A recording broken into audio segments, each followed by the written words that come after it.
Have you ever wondered what our planet was like long before humans, cities, or even the continents as we know them existed? Let's take a journey back in time, not just a few thousand years, but 100 million years, to the middle of the Cretaceous period.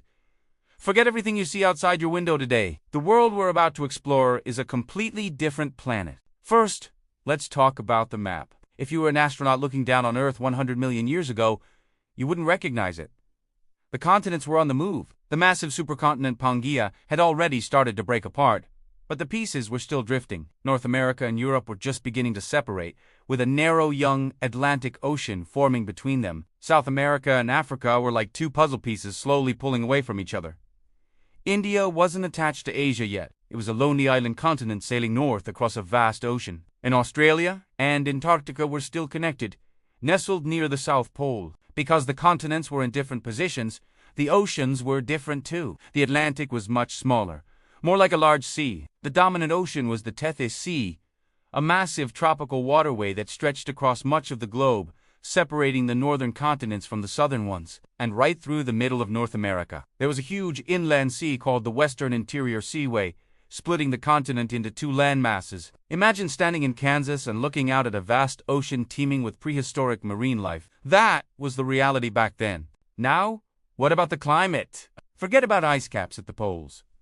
The Cretaceous world was a hothouse. Global temperatures were significantly higher than they are today. This intense warmth was driven by high levels of carbon dioxide in the atmosphere, possibly 5 to 10 times higher than modern levels. This created a powerful greenhouse effect, meaning the entire planet, from the equator to the poles, was warm and balmy. Even Antarctica, which we know as a frozen wasteland, was covered in lush, temperate rainforest. There were no polar ice sheets, which meant sea levels were incredibly high, over 100 meters higher than they are today. This is why so much of the continents were flooded, creating those shallow inland seas we talked about. With all that warmth and water, what kind of life thrived? Well, this was truly the age of dinosaurs. They were the undisputed rulers of the land. On the plains of what would become North America, you'd find giants like the long-necked sauropod, one of the tallest animals to ever live, stretching its neck up to 60 feet to munch on the tops of trees. And stalking these herbivores was the terrifying Acrocanthosaurus,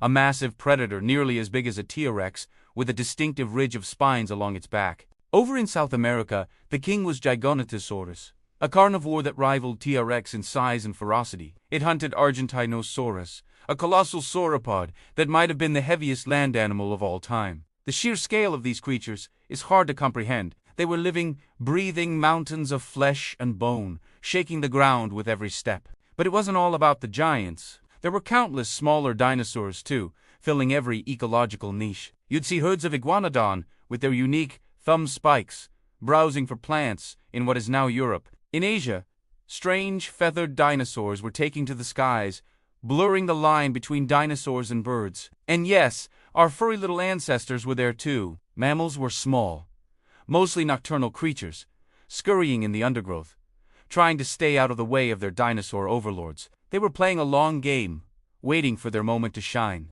Let's dive into those warm oceans. The Western Interior Seaway and the Tethys Sea were not empty. They were packed with some of the most fearsome marine reptiles ever. The apex predator was the Mosasaurus, a giant aquatic lizard that could grow up to 50 feet long. Think of a Komodo dragon, but the size of a whale, with a mouthful of razor-sharp teeth. They were the great white sharks of their day, on steroids. Swimming alongside them were the long-necked plesiosaurs, Picture a creature with a body like a turtle, but with a neck so incredibly long it looked like a snake threaded through a shell. They used their long necks to snatch fish and squid with lightning speed. And then there were the ichthyosaurs, which looked remarkably like modern dolphins, a perfect example of convergent eating. The oceans were also full of giant ammonites, coil-shell relatives of squid, some of which were the size of a car tire. The marine world was just as alien and spectacular as the world on land. And what about the plants? The landscape was dominated by flora that would seem strange to us today. While flowering plants, or angiosperms, had just started to evolve and spread, they weren't dominant yet. The world was still very green, but it was a different shade of green. The forests were thick with conifers, similar to modern pine trees, and there were also vast forests of cycads, which looked like short, stout palm trees and enormous ferns, creating a dense, primeval jungle. Imagine walking through a forest where the air is thick, humid, and filled with the scent of pine and damp earth, surrounded by plants that looked like they're from another world. That was the Cretaceous. The sky was also a different place. Pterosaurs, the flying reptiles, still ruled the airwaves, but these weren't all small, bird-like creatures. Some were giants, like the pteranodon, with its massive 20-foot wingspan soaring over the inland seas, diving to catch fish. And somewhere else on the planet, the truly gigantic Quetzalcoatlus, with a wingspan the size of a small airplane, was beginning its reign. But they weren't alone up there. True birds, with feathers and beaks, were becoming more common. They were small and competed with the pterosaurs, but their evolution was well underway. They were the future of the skies. So, let's put it all together.